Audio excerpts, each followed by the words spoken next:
तो सती ये भी पूछती, वो बोलते कि मैं समाधि में था, तो वो बोलते अरे अभी आप समाधि में हो? वो समय पर भरी सभा में समाधि में चले गया।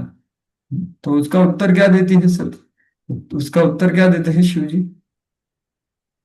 हम्म, वो महत्वपूर्ण श्लोक है। क्या उत्तर देते हैं शिव जी? बताना चाहें? हरे कृष्णा। हाँ, यस प्रभु, श्याम भजन। शिव शिव जी बोलते, उस समाधि में जाना वो मेरे हाथ में नहीं है। वो हम्म। भगवान की कृपा से मैं समाधि में जाता हूँ। हरे बिल्कुल, कृष्ण। कि ये समाधि में जाना ये भगवान के हाथ में है, मेरे हाथ में नहीं है। तो ये बात है, इससे वो पूरा सत्वम विशुद्धम वसुदेव शब्दितम यद ईयते तत्प्रमाण अपावता इत्यादि। तो ये सब स्पष्ट करने के बाद शिव जी उसको बोलते हैं कि मत जाओ। अगर जाओगी तो अनहोनी होगी। और वो शांत हो जाते हैं। तो ये, तो अभी आगे बढ़ते हैं हम 6वें श्लोक की से।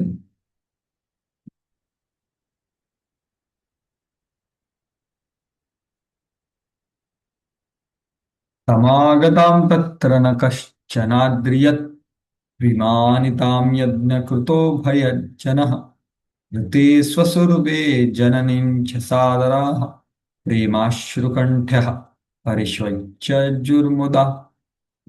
पढ़िए शांत। हरे कृष्ण। हाँ पढ़िए। जब साध्वी सती अपने अनुचरों सहित यज्ञ स्थल में पहुंची तो किसी ने उनका स्वागत नहीं किया, क्योंकि वहां पर एकत्रित सभी लोग राजा दक्ष से भयभीत थे। उनकी माता तथा बहनों ने अश्रुपूरित नेत्रों तथा प्रसन्न मुखों से उसका स्वागत किया और उससे बड़े ही प्रेम से बातें की। हाँ, देखिए यहाँ पर दिखते हैं जो कर्मकांडी लोग हैं, तो वो भौतिक चीजें चाहते हैं। तो दक्ष उनका लीडर था। तो उनके जो अनुयायी थे वो जानते थे कि सती बहुत बड़ी है, शिव जी की पत्नी है, वो आदर करने के योग्य है। तो भी उन्होंने आदर नहीं किया। क्यों? क्योंकि वो भयभीत थे। भयाजना यज्ञ कृतो। क्यों? क्योंकि वो सोचे हमने आदर दिया तो दक्ष दुखी हो जाएगा। दक्ष दुखी हो गया तो हमें कुछ नहीं प्राप्त, दक्षिणा इत्यादि। तो इसलिए उन्होंने आदर नहीं किया उसको, क्योंकि दक्ष ने नहीं किया इसलिए। लेकिन ऋते स्वसुर वे जननी, मतलब उनकी माता और उनकी बहनें, इन्होंने हृदय पूर्वक उसका आदर किया, उनको आलिंगित किया, उनसे मधुर बातें की। अश्रु, प्रेम अश्रु आए इत्यादि हो गया। तो यहाँ पर प्रभुपाद जी बहुत अच्छी तरह से बताते हैं कि इससे प्रकट होता है कि स्त्रियां कितनी कोमल हृदय की होती है। उनके सहज स्नेह तथा प्रेम को कृत्रिम साधनों से देखा नहीं जा सकता। तो जैसे बाकी के पुरुष लोग वो डर रहे थे, लेकिन ऐसे ये नहीं डरे।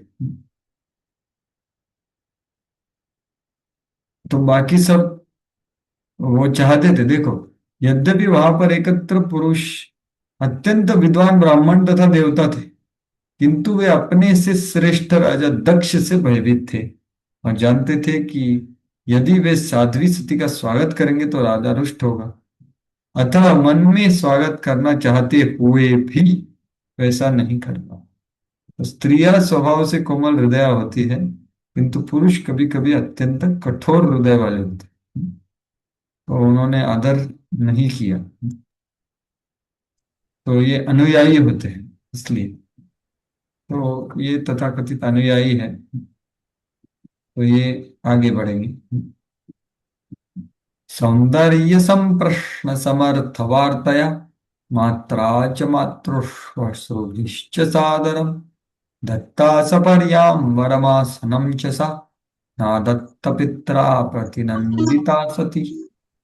हाँ, पढ़िए। हाँ। यद्यपि उनकी बहनों तथा माता ने उनका स्वागत सत्कार किया, किंतु उन्होंने उनके स्वागत वचनों का कोई उत्तर नहीं दिया। यद्यपि उन्हें आसन तथा उपहार दिए गए, किंतु उन्होंने कुछ भी स्वीकार नहीं किया, क्योंकि उनके पिता न तो उनसे बोले और न उनका कुशल क्षेम पूछकर उनका सत्कार किया। तो उनकी अपेक्षा थी कि आदर सम्मान होए और कुछ बोले, लेकिन वो कुछ भी नहीं किया। इसलिए उन्होंने ये सब प्रेम में जो आदान प्रदान अर्पण किया गया था उसको किसको भी ग्रहण नहीं किया, क्योंकि उनके पिता, क्योंकि वो सबसे प्रिय पुत्री थी और वो जानती थी, तो भी उसको पिता शांत बैठे रहे, देखा भी नहीं, अनदेखा कर दिया। तो ये बहुत देखिए, अनादरित करना ये दुखदाई होता है, लेकिन अनादरित ना करके अस्तित्व को ही नकार देना, या अस्तित्व को ही क्या बोलते हैं, निग्लेक्ट, ये और ज्यादा दुखदाई होता है। तो वही हुआ, वो शांत बैठे रहे, कुछ नहीं किए। तो यहाँ पर गोपाल जी बहुत इंपॉर्टेंट लेसन देते हैं कि भौतिक देहात्म बुद्धि इतनी दूषित होती है कि थोड़े से उकसावे से भी हमारे प्रेम तथा स्नेह के बाद सारे बंधन टूट जाते। शारीरिक संबंध इतने क्षणिक होते हैं कि भले कोई भी कितना ही स्नेह क्यों न करता, थोड़ी सी नाराजगी में सारी घनिष्ठता भिन्न छिन्न भिन्न हो जाती। तो क्यों? क्योंकि ये देहात्म बुद्धि पर आधारित है। तो आप देखिए, कंस भी ऐसा ही लेके जा रहा था अपनी बहन को, पति के साथ, कितना स्नेह से जा रहा था, वो सारथी बन गया, राजा राजा का पुत्र जो भी है, लेकिन एक क्षण में उसका पूरा स्नेह खत्म हो गया। तो ये देहात्म बुद्धि वाले जो लोग हैं, उनके ऊपर भरोसा नहीं किया जा सकता, क्योंकि कुछ भी हो सकता है। तो आजकल तो ये बहुत ज्यादा प्रतीत होता है लोगों के संबंधों में, क्योंकि पूरा देहात्म बुद्धि पर ही होते हैं। क्योंकि क्या है, थोड़ा कुछ हो गया तो तलाक। मीन्स आजकल कितना हो रहा है ये। मैंने ऐसा सुना है, तो बाहरी दुनिया में तो हो ही रहा है, भक्तों की दुनिया में भी हो रहा है। तो ये इतना आसान नहीं है ये। इसलिए देहात्म बुद्धि से ऊपर उठना, ये ही एक, और कृष्ण भावना भावित में प्रगति करना, ये एक ही उपाय है कि ये भौतिक दैहिक संबंधों को गहरा बनाने का और सत्य बनाने का। क्योंकि दैहिक संबंध सिर्फ देहात्म बुद्धि पर आधारित हैं, तो वो संबंध गहरे नहीं होते। प्राय आपको भी अनुभव होगा कि कैसे भक्ति में आने से पहले जो आपके संबंध थे, आपके घर वालों से, पिता माता या पुत्र या आपके संबंधी, और भक्ति में आने के बाद जो संबंध है, इसके ऊपर हमने विचार करना चाहिए।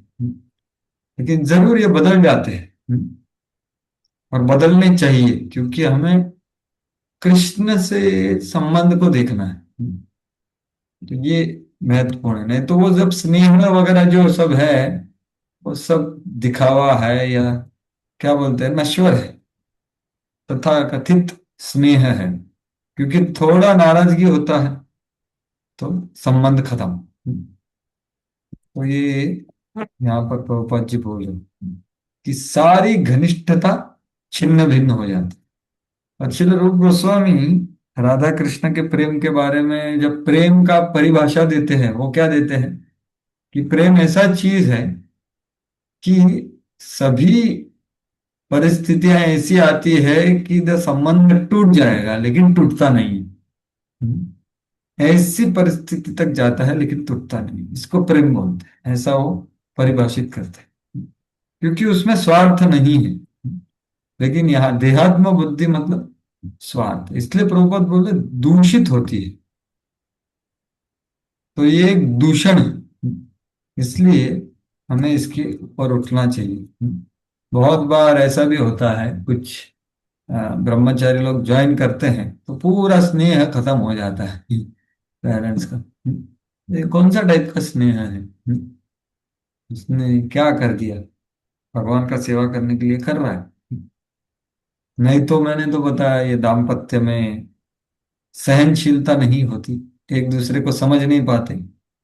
देहात्म बुद्धि मतलब अपने अपेक्षाएं और अपने क्या बोलते हैं, डिमांड, ये पूरी नहीं हुई तो ये खत्म, संबंध खत्म। तो ये इसलिए श्रीमती कुंती देवी ये बोल रही थी भगवान, अथ विश्वेश विश्वात्मन विश्वमूर्ति स्वकेशु स्नेह पाशम इमं चिंदी दृढ़म पांडुषु वृष्णि।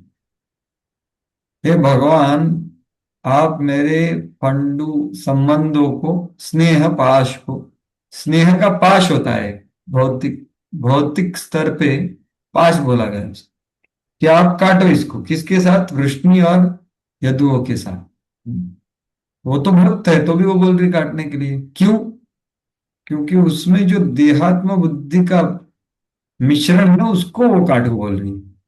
क्योंकि भगवान बोलते हैं, अरे आप भक्तों से संबंध को काट रही हो तो मुझसे भी काटना चाहती हो क्या? वो बोले, नहीं नहीं नहीं नहीं भगवान, ऐसा नहीं चाहती। त्वयि में अनंत विषया मतिर मधुपति सकृत रतिम उद्वाहता मध्धा गंगे वौघम उदन्व।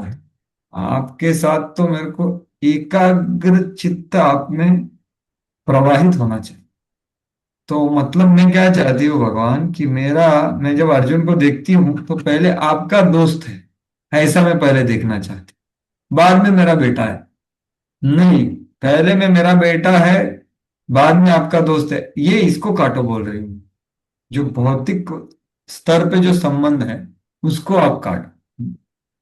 तो ये बात है, तो ये बहुत जरूरी है कि हमारे जो संबंध है कृष्ण भावना भावित, कृष्ण के थ्रू होए। नहीं तो क्या होगा, हमारी सहनशीलता नहीं होगी, छोटी छोटी चीज पे बड़े बड़े झगड़े होंगे, विशेष रूप से परिवार में। और फिर और समस्या होती है बस। तो ये बोला जा रहा है। श्लोक संख्या 9।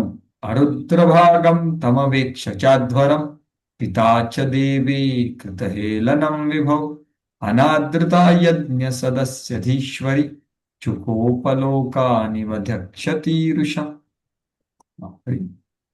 यज्ञ स्थल में साध्वी सती ने देखा कि उनके पति शिव के कोई यज्ञ भाग नहीं रखे गए हैं। तब उन्हें यह आभास हुआ कि उनके पिता ने शिव को आमंत्रित नहीं किया।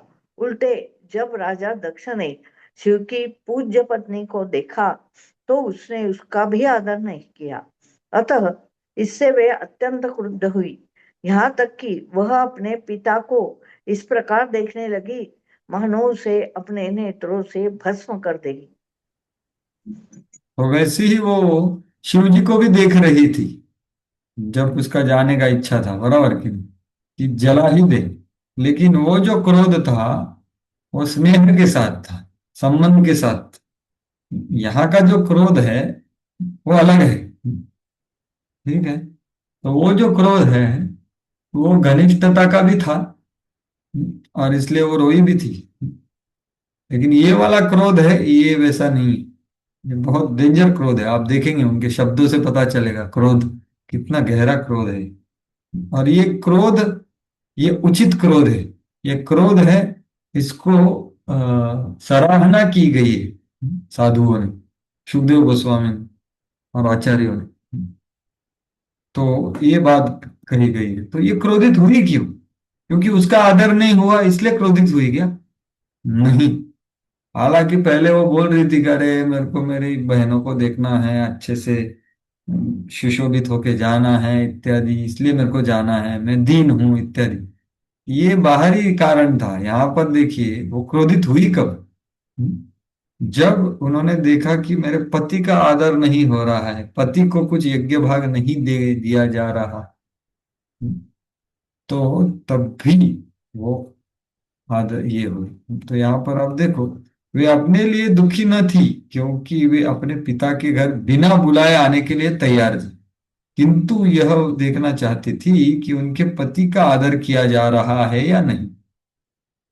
हम्म, तो ये बात है, इसलिए वो आई थी। तो हालांकि तब भी बोला गया था कि सती का ये वाम स्वभाव है, लेकिन वैसा नहीं है। तो इसलिए माँ अपने संबंधियों, अपनी बहनों तथा माता से भेंट करना उतना महत्वपूर्ण न था, क्योंकि जब उनकी माता बहन ने स्वागत सत्कार किया तो उनकी उसने उनकी चिंता नहीं की, क्योंकि उन्हें लग रहा था कि यज्ञ में उनके पति का अपमान हो रहा है। जब उन्होंने अपमान को स्वयं देख लिया तो अत्यंत क्रुद्ध हुई और अपने पिता को इतने रोष से देखा मानो दक्ष को अपनी दृष्टि से भस्म कर। तो देखिए, क्रोध ये नकारात्मक चीज है, लेकिन ये ऐसा चीज नहीं है कि वो हमेशा अनुचित होता है। तो यहां पर जो क्रोध हो रहा है वो बहुत उचित है, बहुत ही सटीक क्रोध है, और वो देहात्म बुद्धि का क्रोध नहीं है। तो यही प्रभुपाद जी यहाँ पर बता रहे, देखो वो क्रोधित क्यों हो रही, क्योंकि वो अपने पति को जो आदर नहीं दे रहे हैं, पति का अपमान हो रहा है, इसलिए क्रोधित हो। तो ये है उनका गहरा संबंध। एक्चुअली ऐसा ही गुरु शिष्य और कृष्ण और भक्त का होता है। जब कोई भगवान का या गुरु का और बड़े वैष्णव का अनादर करता है तो क्रोधित होना ये वैष्णवता है। क्रोधित होना ये हमें दिखाएगा कि भाई मेरे हृदय में कुछ स्नेह प्रकट हुआ है। अगर उतना उनका अपमान सुन करके देख करके अगर हमें नाखुशी होती है, नकारात्मक भाव आता है, क्रोध आता है, वो सही है, लेकिन वहां पर हमने सोचना चाहिए कि इसका प्रकटीकरण कैसे करें। लेकिन क्रोध आना ये उचित है, जितना स्नेह ज्यादा है उतना क्रोध ज्यादा आता है। तो आप देखोगे चैतन्य चरितामृत का कृपा लिखने का उनको कब मिला, जब उनके भाई पर वो क्रोधित हो गए थे। कौन कौन किसके भाई पर क्रोधित हो गए?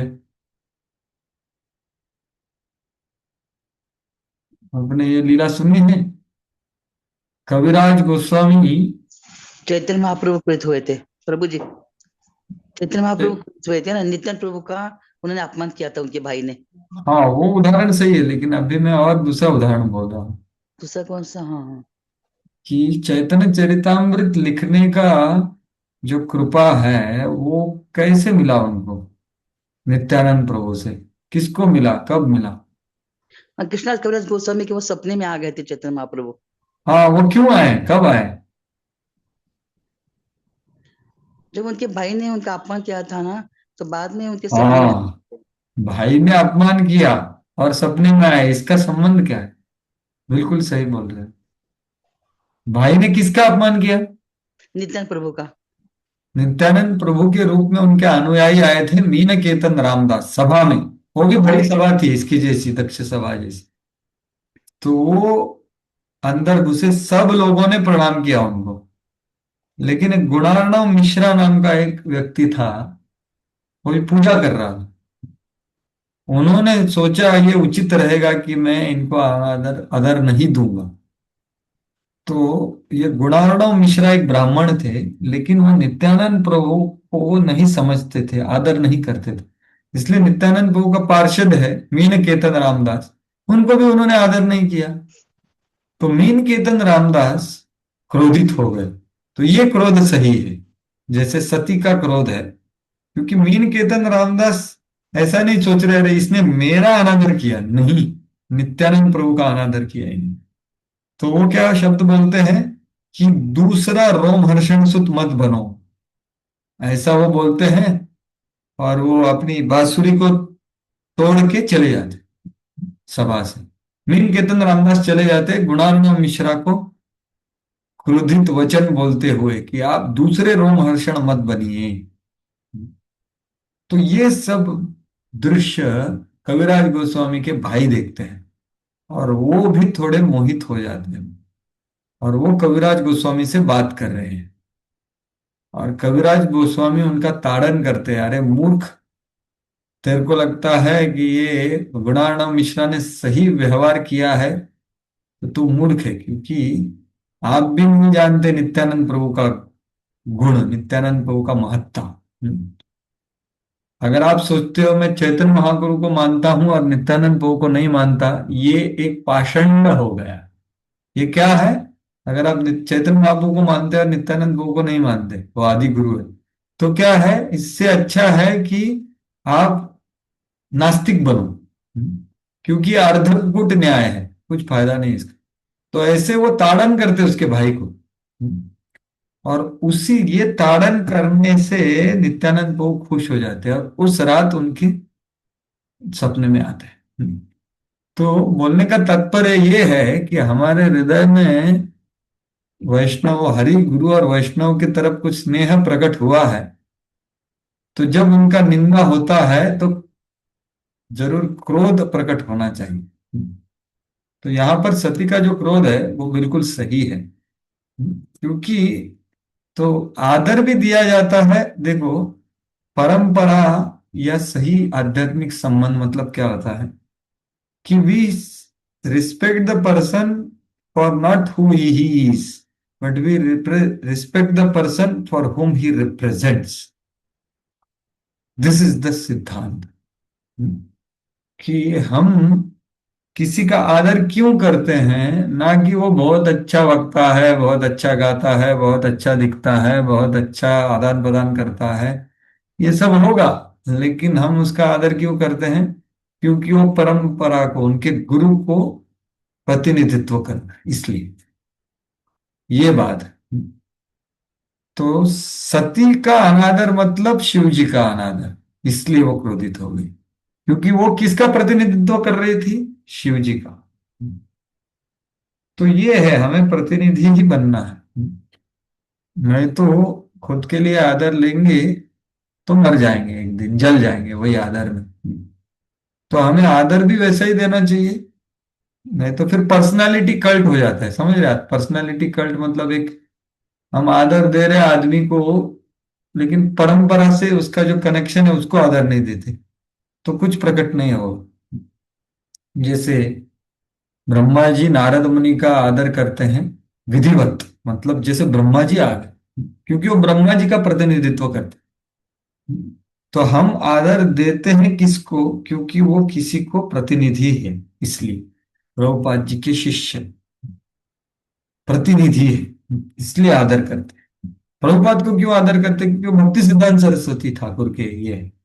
ऐसे तो ब्यूटी एंड ग्लोरी ऑफ परंपरा, जो परंपरा का जो गुह्य संदेश है और परंपरा का जो सुंदरता है, वो कब प्रकट होगा? जब हम ऐसे आदर देंगे, और ऐसा आदर जहां नहीं दिया जा रहा है वो देख करके अगर क्रोधित होंगे, तो हम परंपरा से स्नेह रखते हैं, नहीं तो कुछ, नहीं तो स्नेह नहीं रखते।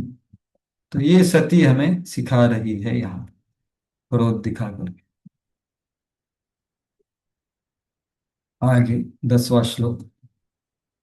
जगर्ह सामर्ष विपन्नया गिरा शिवद्विषं धूमपथ श्रयस्मयम् स्वत्तेजसा भूतगणान् समुत्थितान् निगृह्य देवी जगतोऽभिषण्वतः। हाँ, अभी और कोई पढ़ सकता है? कृष्णा, हाँ पढ़िए।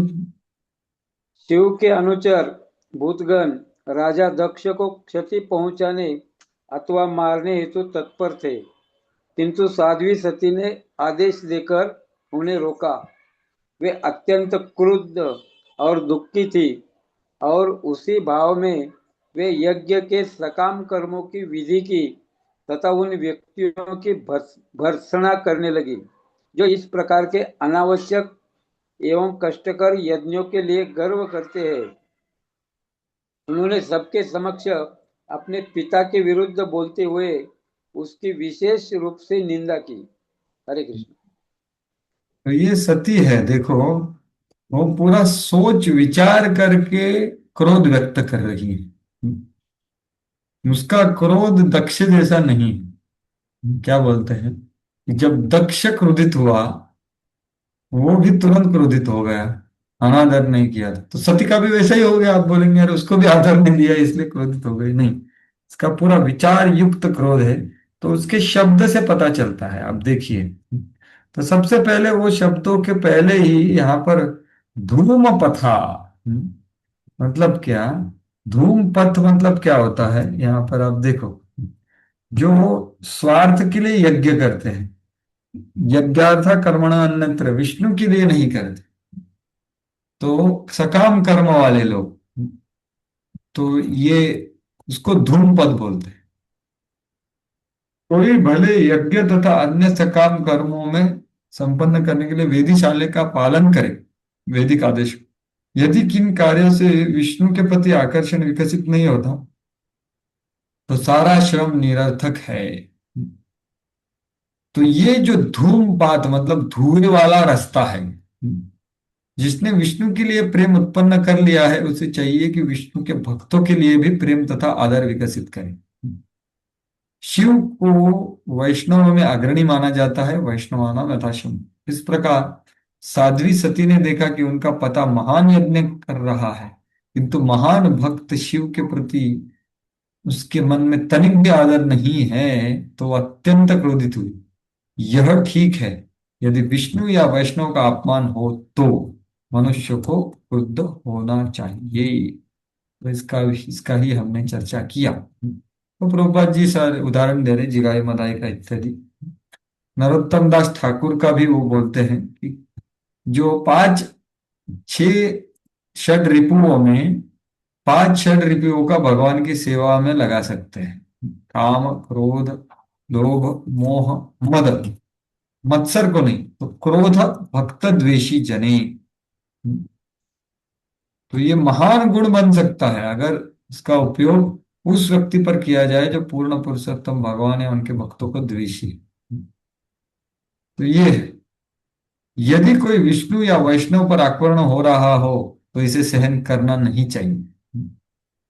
साध्वी सती द्वारा अपने पिता पर प्रदर्शित क्रोध आपत्तिजनक नहीं था, क्योंकि यद्यपि उनका वो पिता था, किंतु वह सर्वश्रेष्ठ वैष्णव का अपमान कर रहा था। अतः साध्वी सती का अपने पिता पर किया गया क्रोध श्लाघनीय है। तो इसका वर्णन मैंने कर दिया। तो ये धूम्रपात का क्या बोला है कि जो लोग कर्म कांड स्वार्थ से करते हैं, हालांकि दिखाते हैं कि हम बहुत सारे विधि विधानों का पालन करते हैं, लेकिन सब चीज क्या है, स्वार्थ के लिए, और उसका ये परिणाम होता है। तो उन्होंने तीन चीजों को अनादरित किया। क्या क्या तीन चीजें? एक है कि ये कर्म कांड का जो धुएं का पथ है उसको, शिव धूम पथ श्रमस्मयम, तो उसको श्रम भी बोल दिया। श्रम मतलब क्या, श्रम एव ही केवल। वही श्लोक प्रभुपाद ने उद्धृत किया है कि धर्म स्वनुष्ठित पुंसा विश्वक्सेन कथासु यः न उत्पादयेद यतिरतिम श्रम एव ही केवल। वही यहां पर बोला जा रहा है कि ये सब श्रम है, विफल श्रम है, पूरा का पूरा श्रम है, 100% श्रम है, और सिर्फ श्रम है, certainly entirely and only useless waste of time. तो श्रम क्यों? स्वयं, क्योंकि ये आदमी को गर्वित करता है। तो उन्होंने वो पथ का निंदा किया, शिव द्वेषी लोगों का निंदा किया जो दक्ष के अनुमोदन कर रहे थे, और दक्ष का वैयक्तिक रूप से निंदन किया। तो ये तीन चीजों का निगृह्य देवी जगतो अभिश्वणवतः, तो ये पूरा भरी सभा में वो निर्णय लिया कि मैं निंदित करूंगी, क्योंकि ये धर्म है, और वो धर्म क्या है वो भी बोलती है। बहुत अच्छा प्रवचन है, बोल सकते हैं ये। अंतिम प्रवचन सती दे रही है उनके फादर को, तो भी वो फादर कुछ नहीं किए, तो उनको विशेष रूप से निंदा किया। जघर सामर्श विपन्नया गिर।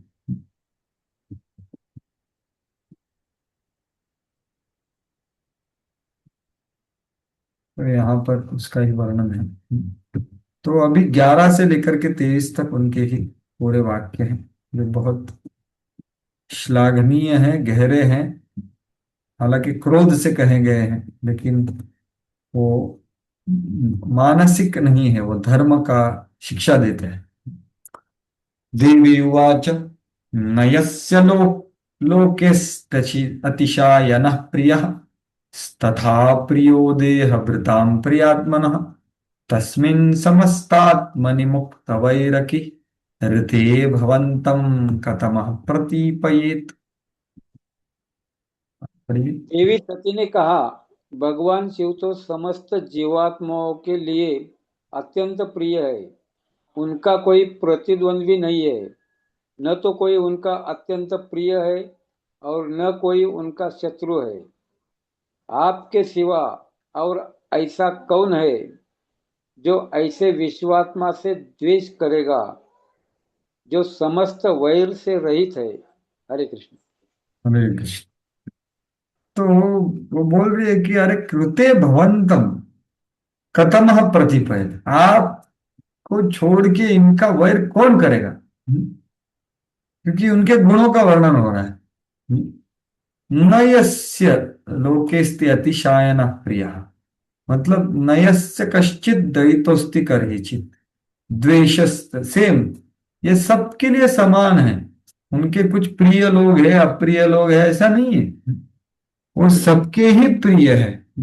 प्रिय देह भृताम प्रियात्मना, वो लोगों को प्रेम करते हैं, लोग उनको प्रेम करते हैं। ऐसे शिव जी जिनको मुक्त वैरखी, उनका एक भी शत्रुता नहीं, शत्रु नहीं है, ऐसे महान शिव जी को जो समदृष्टि रखते हैं, जो सबसे प्रेम करते हैं, सबको वो प्रेम करते हैं, उसको आप छोड़ करके कौन अनादरित करेगा, कौन उनसे वैर करेगा। ऐसी वो बोल रही है कि आप कितने मूर्ख, ऐसा इनडायरेक्टली बोल रहे हैं। तो 13 श्लोकों में वो अभी शिव जी का, 13 नहीं कितने, हाँ 13 श्लोक, बिल्कुल 13 श्लोकों में अनादरित कर रही है। और यहाँ पर जो बैठे हुए आपके जो अनुयायी हैं, वो आपको दिया हुआ प्रसाद खा रहे हैं। तो इनको भी नष्ट करना योग्य है आपके साथ, ऐसा भाव है। कथम, ऐसा विश्वनाथ चक्रवर्ती ठाकुर बोलते हैं। तो प्रभुपाद जी भी वही बोलते हैं कि वहां पर कुछ ब्राह्मण थे जो दक्ष के अनुयायी है, वो भी शिव द्वेषी थे, उनके बारे में भी बोला जा रहा है। ये ऐसे मूर्ख लोग ही शिव जी का वैर करेंगे। अभी ये अगला जो श्लोक है वो बहुत महत्वपूर्ण है। वो उनके जो, कैसे ये सभा में अनुचित क्या है ये बता रही है। कि अभी उनको बोलना है कि ये पूरा दक्ष का सभा है, ये अनुचित है। ये सिद्ध करने के लिए वो अभी सिद्धांत बता रही है कि क्या सही है, क्या गलत है, क्या उचित है, क्या अनुचित है सभा में, सभा में और दृष्टि और दृष्टिकोण में। तो ये बहुत महत्वपूर्ण श्लोक है, ध्यानपूर्वक सुनिए। दोषान् परेषां हि गुणेषु साधवो गृह्णन्ति केचिन्न भवदृशो द्विज गुणांश फल्गुन बहुलीकरिष्णवो महत्तमास्ते विदद्भवानघम्।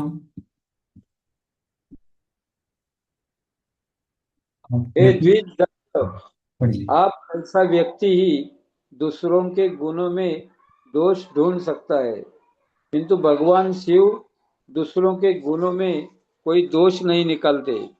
विपरीत इसके, यदि किसी में थोड़ा भी गुण होता है तो वे उसे और भी अधिक बढ़ा देते हैं। दुर्भाग्यवश आपने ऐसे महापुरुष पर दोषारोपण किया है। हरे कृष्ण। दोषां परेषां हि गुणेषु साधवो गृह्णन्ति केचिन न भवत दृशो द्विजा। सो द्विजा, ये जो संबोधन है तो प्रभुपाद जी वो लिखते हैं सबसे पहले, भवादृशो द्विजा। तो ये द्विज जो बोल रही है वो एक क्या उपहासात्मक वो बोल रही है द्विज, मतलब आप 2 बार जन्म लिए हो तो आपको सही क्या है गलत क्या है वो जानना चाहिए। जिसने वैदिक साहित्य का अध्ययन किया है और जिससे अच्छे तथा बुरे का विवेक है, तो वो सब ये समझी है। तो लेकिन अभी पिता को वो उपहासात्मक बोल रही है कि अरे आप द्विज हो लेकिन आप दूसरे तरह की द्विज हो। मतलब क्या, आप पंछी हो। पंछी भी 2 बार जन्म लेता है ना, एक बार जो अंडा प्रकट होता है तब भी, और दूसरा है अंडा फूटता है तभी। तो आप वैसे पक्षी जैसे चेतना वाले हो, द्विज। आप एक्चुअल द्विज ब्राह्मण नहीं हो क्योंकि आपको सही विवेक बुद्धि नहीं है। तो ये पहला पैराग्राफ में सती प्रभुपाद जी बता रहे हैं, जिस प्रकार मधुमक्खी पुष्पों के मधु से वास्ता रहता है, उनके कांटों और तथा रंगों से नहीं, उसी प्रकार अत्यंत योग्य व्यक्ति जो विरले के होते हैं दूसरों के गुणों को ग्रहण करते हैं, वो दोषों पर विचार नहीं करते। किंतु सामान्य मनुष्य गण गुण तथा दोषों का निर्णय कर सकता है। तो ऐसा वो अभी एक एक सिद्धांत बोल रही। तो यहाँ पे क्या बताया गया है, वो स्लाइड दिखाता हूं कि देखिए साधु और असाधु का व्याख्या हो रहा है। तो ये मेरे को हिंदी में बना नहीं पाया मैं, तो ये इंग्लिश में है लेकिन समझ जाइए। ये विश्वनाथ चक्र ठाकुर का तात्पर्य है जो प्रभुपाद जी भी बता रहे हैं। तो देखिए 2 तरह के लोग हैं ये जगत में, एक होता है साधु एक होता है असाधु। तो उनका दृष्टि कैसा होता है ये जगत में, जैसे प्रभुपाद जी ने उदाहरण दिया, कमल बहुत सुंदर होता है लेकिन कांटे भी होते हैं उसमें। तो दोष और गुण हर एक में होते हैं, लेकिन साधुओं का दृष्टि क्या होता है और असाधु का दृष्टि क्या होता है ये यहां पर ये बता रही है। और यहां पर 8 तरह 4 तरह के साधु और 4 तरह के असाधु बताए, और ऐसा गहन क्रोध व्यक्त कर रही है कि हे मेरे पिता, मेरे जो पति है ना वो अति साधुतम है और आप अति असाधुतम हो, ऐसा वो बोल रही है। इतना विरोधाभास। तो अति तो एक साधु होता है, एक साधुतर होता है, एक साधुतम होता है और एक अति साधुतम होता है। तो ये जो है ये साधुत्व का भाव बढ़ रहा है। और असाधु का एक असाधु होता है, एक असाधुतर होता है, असाधुतम होता है, अति असाधुतम होता है। तो इसके बारे में वो ये श्लोक में बोल रही है। तो प्रभुपाद जी आप देख रहे हैं इधर, प्रभुपाद जी क्या बोल रहे हैं इधर कि जो महत लोग होते हैं जो विरले होते हैं, तो वो क्या दूसरे के गुणों को ग्रहण करते हैं, दोषों को पर विचार नहीं करते। तो ये दूसरे तरह का, आप देखो साधुतर लिखा है इधर, ये दूसरे के जो दोष है उसको ओवरलुक कर देते हैं, अनदेखा कर देते हैं, उसके बारे में बात भी नहीं करते। लेकिन फिर करते क्या है, वो अच्छे गुणों को देखते हैं और उसके बारे में बात करते हैं, उसका प्रशंसा करते हैं। हालांकि वो दोषों को देख पा रहे हैं लेकिन उनके बारे में बोल नहीं रहे हैं, उसको अनदेखा करें। ये है साधुतर, ये होते हैं विरल। तो साधु कौन है, साधु इससे थोड़ा सा कम चेतना वाला है। कम मतलब साधु ये हो कि वो देखता है कुछ त्रुटियां हैं, कुछ दोष है, लेकिन ये दोषों को किसी एक विधि से गुणों में परावर्तित किया जा सकता है। जैसे कोई व्यक्ति बहुत ही कटु कटु नहीं बोल सकते, हाश हाश बोलता है, मतलब क्या, कठोर वचन बोलने वाला व्यक्ति। तो वो क्या बोलेगा कि ठीक है ये कठोर वचन बोलने वाले व्यक्ति को ऐसा सेवा देंगे कि जो ये कठोर वचन बोलने का इसका भगवान के सेवा में उपयोग हो जाए, तो सिक्योरिटी वगैरह में लगा देंगे, मतलब ऐसा टाइप का। ऐसे विश्वनाथ चक्रवर्ती ठाकुर बोल रहे हैं। जैसे नीम जूस जो कड़वा होता है, बराबर, लेकिन जब हमारा स्वास्थ्य ठीक नहीं होता तो नीम जूस का भी इस्तेमाल किया जा सकता है। वैसे ही वो दोषों को देखते हैं, लेकिन किसी विधि से उसको गुणों में परावर्तित किया जाता है, ऐसा वो सोचते हैं। ये होता है साधु। साधुतर क्या है? वो अनदेखा करता है और अच्छे गुणों का गुणगान करता है। साधुत्तम क्या है? कि छोटे दोष भी नहीं देखता और छोटे गुणों को बड़ा करके बोलता है। Take small good quality and magnify. जैसे विश्वनाथ चक्रवर्ती ठाकुर उदाहरण दे रहे इधर, दोनों के, ये सबके उदाहरण देते हैं वो, कि ये साधुतर का उदाहरण है। वो क्या है? वो एक होटल के ओनर को देखते हैं, हालांकि वो कर्मी है, लेकिन वो क्या बोलते हैं कि अरे ये गेस्ट रिसेप्शन बहुत अच्छा करता है, ऐसा वो बोलते हैं, और उसका उद्धार हो जाना चाहिए। तो ये बात है। लेकिन इसके आगे वाले, ये साधु, मतलब साधुत्तम कौन है? तो साधुत्तम ऐसे लोग हैं कि अरे वो किसी वैरागी को देखते हैं और बहुत ज्यादा खाना खा रहा है, तो वो क्या बोलेंगे? ये तो बहुत अच्छा अनासक्त आदमी है, लेकिन थोड़ा अच्छे से खाता है, ज्यादा खाता है। उसको ऐसा वो बहुत ज्यादा खाने वाला भिखारी नहीं बोलते, वो बोलते हैं अरे ये वैरागी है लेकिन थोड़ा ज्यादा खाता है, ऐसा बोलते हैं। लेकिन जो असाधुतम होते हैं, जो असाधु, वो क्या बोलते हैं इनको? कि अरे ये सन्यासी है, इतना घी खाता है पेट भरने के लिए सिर्फ। हम्म, तो ये कामुक है और ये पतित है, ऐसा वो देखता है। तो वो क्या कर रहा है? अति साधुत्तम, देखो असाधुत्तम क्या करता है? छोटा सा दोष है उसको बड़ा कर रहा है, कि कोई सन्यासी है ज्यादा घी ले रहा है, तो वो क्या देखता है उसको?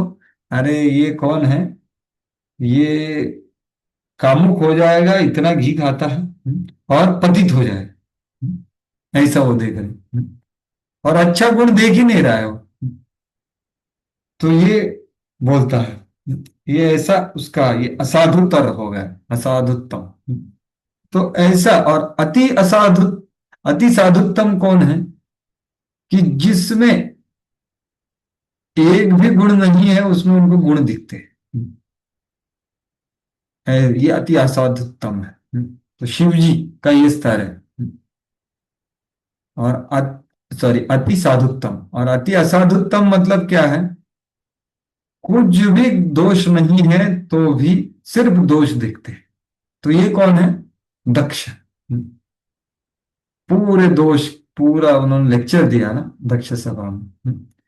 तो ये योग, ये सती बोल रही है यहाँ कि देखो, ये जो होता है ये किसकी वजह से होता है? अपराध की वजह से। तो जितना भक्ति बढ़ता है हम ऐसा देख पाएंगे। साधु, साधुतर, साधुत्तम, अति साधुत्तम, भक्ति बढ़ेगा, ये बढ़ेगा, ये बढ़ेगा, तो आपका माफ करने का क्षमता और दूसरों का हृदय पूर्वक सराहना करने का क्षमता, क्योंकि आप देख पा रहे हैं, वो बढ़ेगा। लेकिन जितना अपराध कर रहे हैं उतना क्या बढ़ेगा? असाधुत्व बढ़ेगा। बहुत बड़े, बहुत अच्छे भक्त हैं, चंद्रमा जैसे पूरे जगत में, या किसी और प्रकाश दे रहे, प्रचार कर रहे, भक्त बना रहे हैं, लेकिन हम उन पे क्या देखेंगे? अरे ये दाग है इनमें। तो ये अपराध की वजह से, और ये अगर बढ़ता है तो क्या होता है? वो छोटा भी अगर कुछ दाग है तो सिर्फ दाग दिखेगा और उसको बड़ा करें, और दाग है भी नहीं तो भी सिर्फ दाग का बात करें। वो अति असाधुत्तम है, वो है दक्ष प्रजापति। तो ये सिद्धांत यहाँ पर सती देवी प्रकट कर रही हैं। तो श्री विश्वनाथ चक्रवर्ती ठाकुर यहाँ पर आप देख सकते हो ये और एक चीज यहाँ पर बता रहे हैं कि जितना हम सत्व गुण में जाते हैं उतनों चीजों को यथार्थता से देख सकते हैं, सूंघ सकते हैं, समझ सकते हैं, स्पर्श कर सकते हैं। यथार्थ मतलब क्या? जो है वो आपको दिखता है, सत्य दिखता है, वो है सत्वगुण। सो जितना सत्वगुण बढ़ेगा उतना वास्तविक देख पाएंगे, जितना तमोगुण बढ़ेगा उतना वास्तविकता से दूर देखेंगे। ये भी यहां पर प्रकट हो रहा है। तो ये सती का बहुत बड़ा सीख है। तो यही चीज प्रभुपाद ने अत्यंत, जैसे पहले पैराग्राफ में दो लोगों का बारे में बता दिया उन्होंने, और अगले पैराग्राफ में भी बताते हैं ये सब 8 तरह के लोग। तो आप पढ़ सकते हो कि असाधारण महापुरुषों में भी श्रेणियां होती है। तो ये क्या है? साधु, साधुत्तर, साधुत्तम। तो असाधारण महापुरुष, उनमें भी श्रेणी होती है, ये श्रेणी हायरार्की है। और वो सर्वश्रेष्ठ मनुष्य कौन है? जो किसी नगण्य विशेषता को मानकर उस गुण को प्रवर्धित कर देता है। तो ये हो गया साधुत्तम। तो शिव वैसे है, तुरंत प्रसन्न हो जाते हैं, बड़ा बड़ा वरदान देते हैं।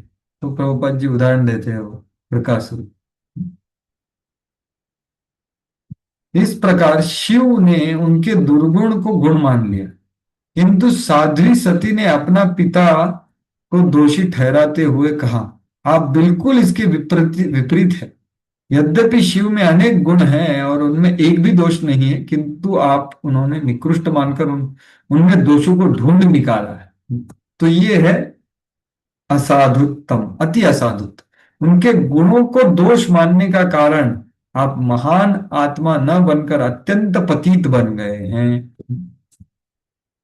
मनुष्य तभी महान बनता है जब वह दूसरे को गुण को स्वीकार करता है, किंतु आपने वृथा ही दूसरे को के गुणों को बुरा समझकर अपने आप को सर्वाधिक पतित बना दिया है। तो मैंने कुछ नहीं किया, आपके क्रियाओं ने ही आपको सिद्ध कर दिया है कि आप पतित हो। इतना स्ट्रांग वो बोल रही है। तो महानता किसमें होता है? महानता होता है सकारात्मक दृष्टि में।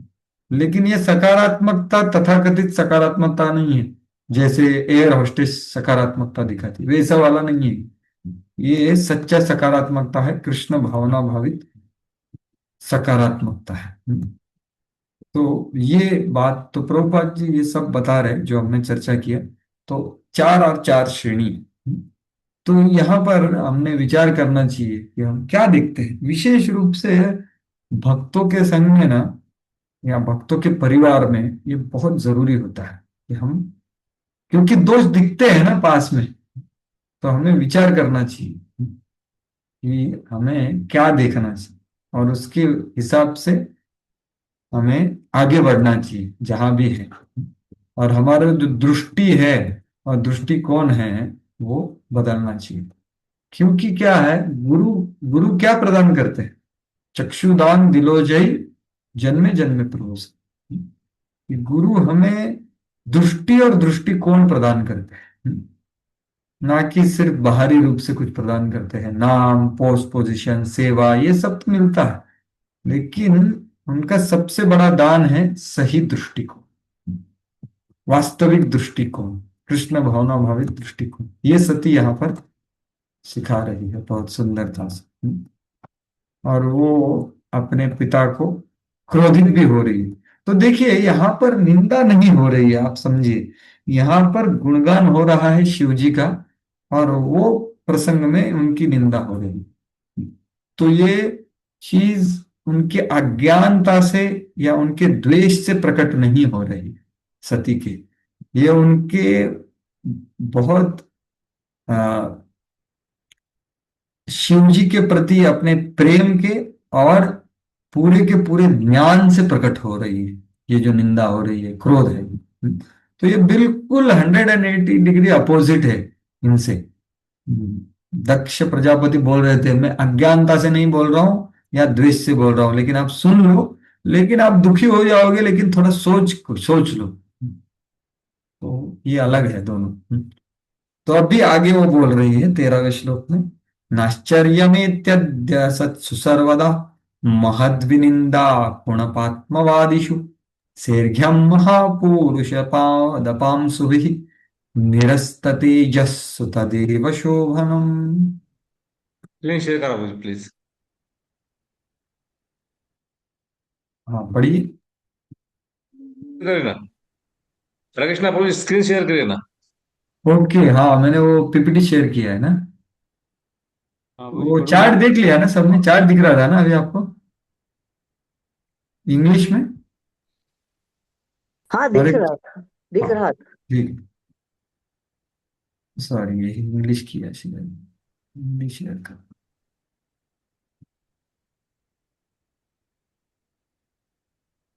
हाँ ये, पढ़ो जी। हाँ जिस मनुष्य ने इस नश्वर भौतिक शरीर को ही आत्म रूप मान रखा है, उनके लिए महापुरुषों की निंदा करना कोई आश्चर्य की बात नहीं। भौतिकवादी पुरुषों के लिए ऐसी ईर्ष्या ठीक ही है, क्योंकि इसी प्रकार से उनका पतन होता है। वह महापुरुषों की चरण रज से लघुता प्राप्त करते हैं। तो एक्चुअली ये भी बहुत महत्वपूर्ण है। वो क्या बोल रही है कि अरे इसमें कुछ आश्चर्य नहीं, क्योंकि आप देहात्म बुद्धि वाले हो। असत्सु नाश्चर्य में असत्सु सर्वदा। और क्या असत कैसे? गुणपात्मवादीषु। गुणपात्मवादी मतलब जो अपने देह को, जो पुनपेत धातु की है ना, ये एक बैग है जिसमें ये सब चीजें हैं, तीन धातु। तो उसको ही सब मानता है। ऐसे लोगों को महत की विनिंदा, विशेष निंदा करने में मेरे को कुछ आश्चर्य नहीं लगता, क्योंकि वो देहात्म बुद्धि में रहते हैं। लेकिन ये विनिंदा करके क्या होता है? उनका पतन होता है। उनका पतन क्यों होता है? क्योंकि मानो ये महात्मा लोग जब निंदित विनिंदित होते हैं, विशेष रूप से निंदन होता है, तो वो तो बिल्कुल प्रतिकार नहीं करते। वो उसको ज्यादा प्रभावित नहीं होते उससे, जैसे हरिदास ठाकुर। लेकिन वो दुखी भी नहीं होते। लेकिन भगवान बहुत क्रोधित हो जाते हैं। क्यों? क्योंकि जो चरण धूलि है ना ऐसे महापुरुषों की, वो चरण धूलि उनको माफ नहीं करती। ऐसा लिखा हुआ है, और चरण धूलि उनको जला देती है, महापुरुषों की चरण धूलि। तो महापुरुषों की चरण धूलि प्राप्त करना ये हमारे जीवन का ध्येय होना चाहिए। लेकिन उनको जब विनिंदा होता है तो वही चरण धूलि नष्ट कर देती, ऐसा यहाँ पर बता रहे हैं। हाँ, तो यहाँ पर तात्पर्य में प्रभुपाद जी वही लिखते हैं कि जो चरण धूलि होती है ना, वो सहन नहीं करती उनका। तो प्रभुपाद जी शुरुआत में बहुत विशेष लिखते हैं। तो पहले आप दो तीन वाक्य पढ़िए पहले ग्रहणकर्ता के बारे में। पढ़िए। ग्रहणकर्ता की क्षमता पर प्रत्येक वस्तु निर्भर करती है। उदाहरणतः झुलसती धूप में नहीं सॉरी झुलसती धूप में अनेक वनस्पतियां तथा पुष्प सूख जाते हैं, तो कई एक लहल लहलाते हैं। अतः उन्नति और अवनति का कारण ग्रहणकर्ता ही होता है। इसी तो प्रकार देखिए, हाँ ठीक है। तो जो सूर्य प्रकाश होता है वो किसको सुखाता है और किसको बढ़ाता है? तो ये ग्रहणकर्ता पर डिपेंड करता है कि आप उसको ग्रहण कैसे कर रहे हैं। Everything depends on strength of recipient, ग्रहणकर्ता की क्षमता। तो अभी महीयसाम पादर जोभिषेकम, ये तो भागवत का कोर सिद्धांत है कि भाई चरण धूलि में नहाओ, तो वो चरण धूलि आपको भगवत धाम लेके जाएगी। लेकिन वही चरण धूलि अगर हमने गलत प्रस्तुत हुए तो हमको जला भी सकती है, हमें सुखा भी सकती है। ये बोला गया, और फिर कारण बताते हैं प्रभुपाद जी कि कैसे भगवान उनसे नाखुश हो जाते हैं। महापुरुषों का अपराध को क्षमा कर देते हैं, लेकिन भगवान कृष्ण महापुरुष के चरण धूलि के प्रति किए अपराध को क्षमा नहीं करते। तो जैसे उदाहरण दिया जा रहा है कि कैसे आदमी अपने सर पे बहुत ज्यादा सूर्य प्रकाश है, बहुत गर्मी हो रही, तो सर को सहन कर सकता है, लेकिन पैर बहुत ज्यादा जलते हैं ना, तो वो सहन नहीं कर पा रहा। तो अपराधी निरंतर नीचे गिरता है, अतः वह महात्मा के चरण के प्रति अपराध करता जाता है। तो ये समस्या है, देखो, मतलब वो एक अपराध करेगा तो नीचे गिरेगा, मतलब क्या और अपराध करेगा, ये बताया जा रहा है। तो वही हुआ। तो सामान्य रूप से वे अपराध करते हैं जो अस्थिर देह को स्व मान बैठे। तो उसका हमने चर्चा की है, कुनपात्मवादीषु। प्रभुपाद जी वही को उद्धृत कर रहे हैं विस्तार से। सामान्यतः अल्पज्ञानी लोग ऐसी त्रुटि करते हैं और वे देहात्म बुद्धि से काम कर लेते हैं। इस प्रकार वे महात्माओं के चरण कमलों के प्रति अधिकाधिक अपराध करते जाते हैं। जो जीवन के प्रति ऐसी विचारधारा रखता है वह गायों तथा गधों जैसे पशुओं की श्रेणी में गिना जाता है। तो यस्यात्म बुद्धि कुनपेत्री धातु की स्वधि कलत्रादिशु भौम इच्छति स एव गोखर। प्रभुपाद जी वो बता रहे, देहात्म बुद्धि, ये बहुत फेमस श्लोक है, प्रभुपाद जी हमेशा कोट करते थे, हमेशा उद्धृत कर रहे हैं यहाँ पर भी। तो पशु तुल्य हो आप, ऐसा बोल रहे हैं। अभी वो शिव जी का गुणगान कर रही हैं, उनके नामों का गुणगान कर रही है। देखो, उनके नामों में इतनी शक्ति है कि वो पाप हरत्वम करते हैं। ऐसे आदमी का आपने अनादर किया पिताजी। यद यद्वक्द्वयक्षरम नाम गिरेरे तिरम नृणाम सकृत प्रसंगा धमलाशु हन्ति तत् पवित्र कीर्तिम तमलंगय शासनम भवानहो द्वेष्टि शिवम शिवेतरः। साध्वी सती ने आगे कहा, हे पिता, आप शिव से द्वेष करके घोरतम अपराध कर रहे हैं, क्योंकि उनका दो अक्षरों शि तथा वा वाला नाम मनुष्य के समस्त पापों से पवित्र करने वाला है। उनके आदेश की कभी उपेक्षा नहीं की जाती। शिव सदैव शुद्ध हैं और आपके अतिरिक्त अन्य कोई उनसे द्वेष नहीं करता। भवान द्वेष्टि शिवम शिवेतरः, कि आप ही द्वेष करते हैं। तो ये शिव कौन है? उनके नाम में शिवत्व है, उनके नाम में एक क्या बोलते हैं, ऑस्पिशियसनेस, शिवत्व है उनमें। तो जो कोई नाम लेता है उसका भी पाप नष्ट हो जाता है। सकृत प्रसंगात अघ आशु हन्तितम। और ये कैसे है? इनकी पवित्र कीर्ति है, और इनका जो अलंघ्य शासनम, मतलब इनका जो आदेश होता है वो सब पालन करते हैं, लेकिन आप ही एक हो जो उनका अनादर द्वेष करते हो, उनका पालन नहीं करते। तो ये श्लोक का अर्थ है। तो प्रभुपाद जी शुरुआत में बता रहे हैं कि ये शिव जी का शिव नाम, ये शिव किसके लिए है? विशेष रूप से जो सबसे कम बुद्धिमान लोग हैं, सबसे ज्यादा देहात्म बुद्धि में लगते हैं, उनके लिए सबसे ज्यादा कल्याणकारी है। जो लोग देह को आत्मा मानते हैं उनके लिए आत्मा नाम परम कल्याणकारी। बस हो गया। इसलिए वो बोल रहे अहम ब्रह्मास्मि वाले जो लोग हैं ना, अभी तो ये हो गए देहात्म बुद्धि वाले, और दूसरे लोग हैं जो सायुज्य मुक्ति चाहते हैं। तो उन, क्योंकि ये शुरुआत है अहम ब्रह्मास्मि, तो ये बोल रहे तो जो शिवत्व शुरुआत होता है जब हम समझते हैं कि हम देह नहीं है, आत्मा है। यदि वास्तव में कोई शिव का भक्त है तो उसे आत्मबोध होता है वास्तव में शिव का भक्त। किंतु यदि वो बहुत बुद्धिमान नहीं होता तो वही रुक जाता है और केवल यही समझ पाता है कि वह आत्मा है। अगर वो बुद्धिमान है तो शिव के मार्ग पर अग्रसर होते होना चाहिए, क्योंकि शिव निरंतर वासुदेव के विचारों में लीन रहते हैं। तो ये क्या कहा जा रहा है कि भाई शिव जी भी भगवान का भक्त है। तो आप शिव जी के अनुयायी हो तो पहले समझो कि हम ब्रह्मास्मि, लेकिन उसके आगे बढ़ना चाहिए, शिव जी जैसा भक्ति करना चाहिए, ऐसा बोलो। इसलिए विष्णु और शिव को समान नहीं मानना चाहिए, क्योंकि वो अपराध है और नास्तिक विचार है, ऐसा प्रभुपाद जी बोल रहे हैं।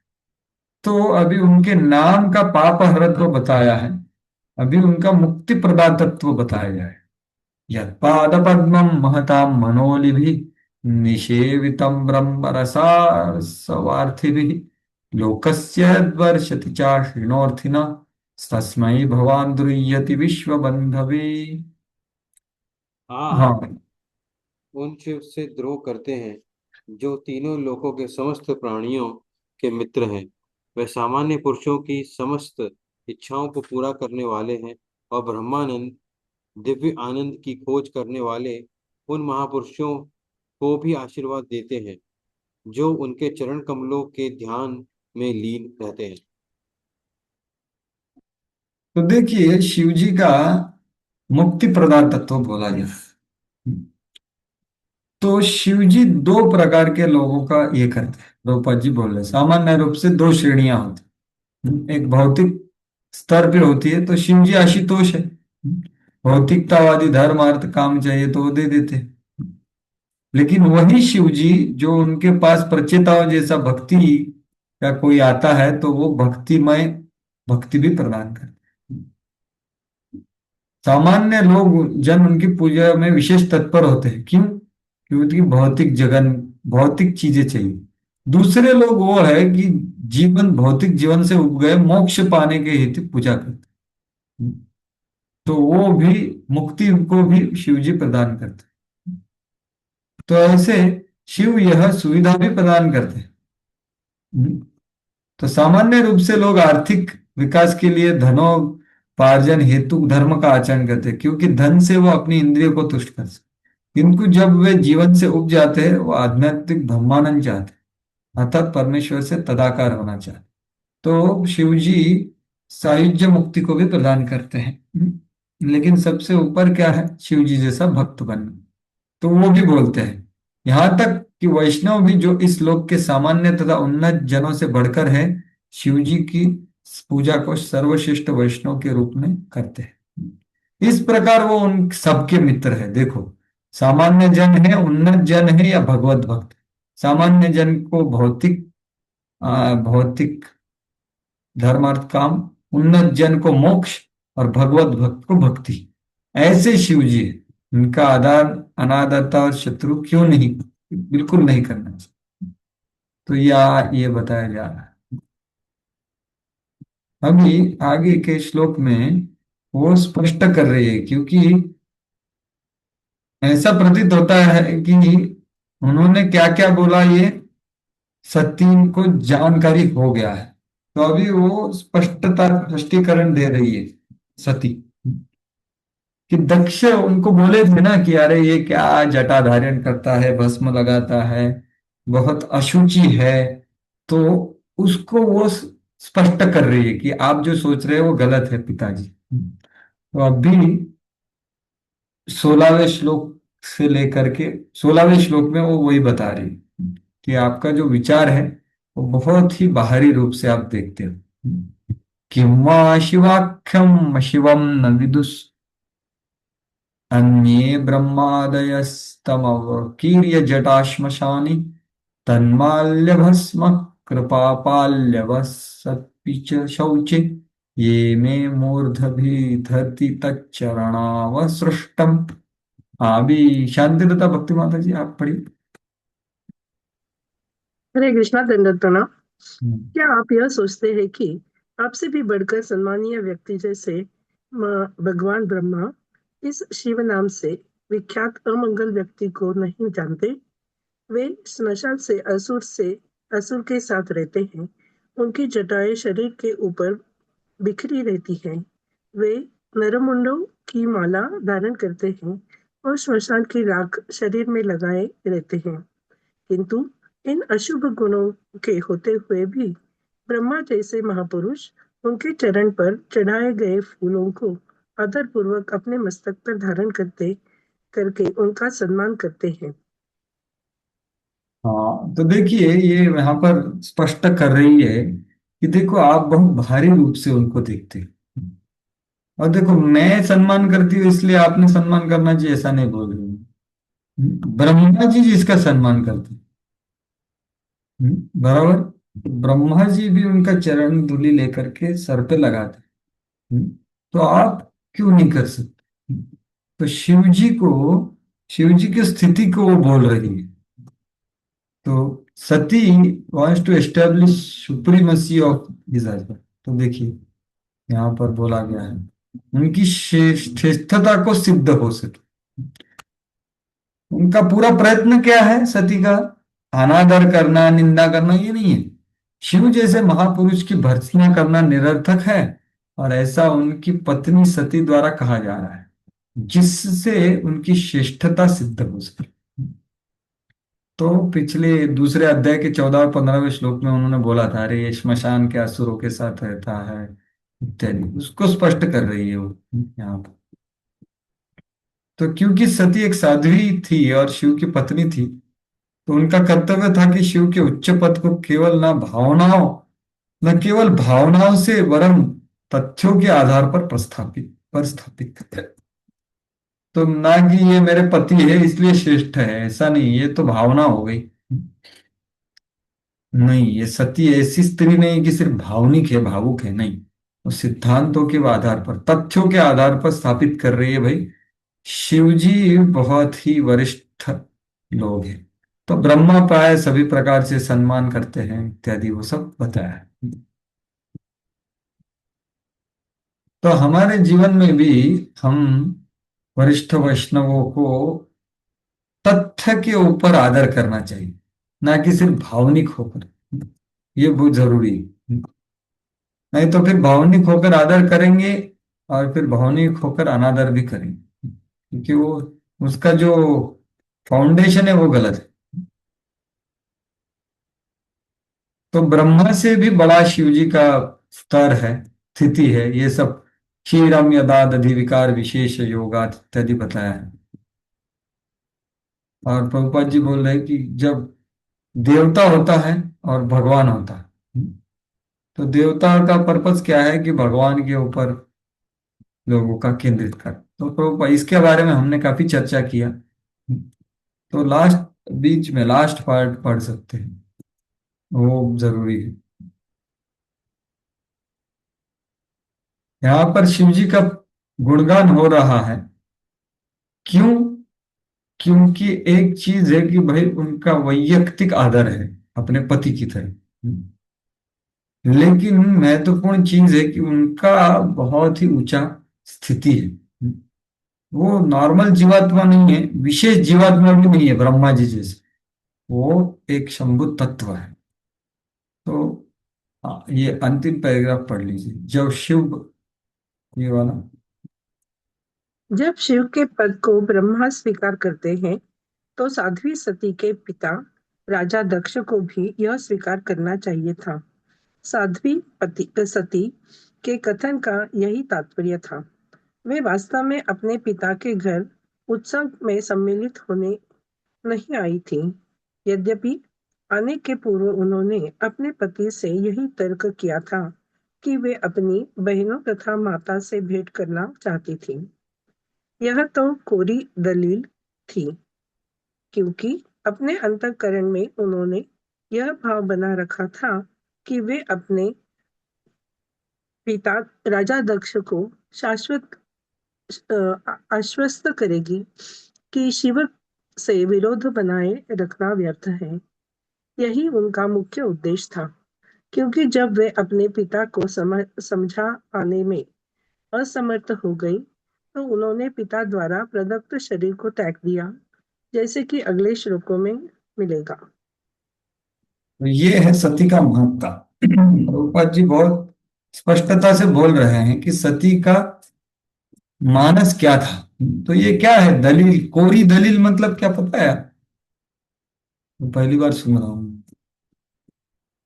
कोरी दलील मतलब क्या?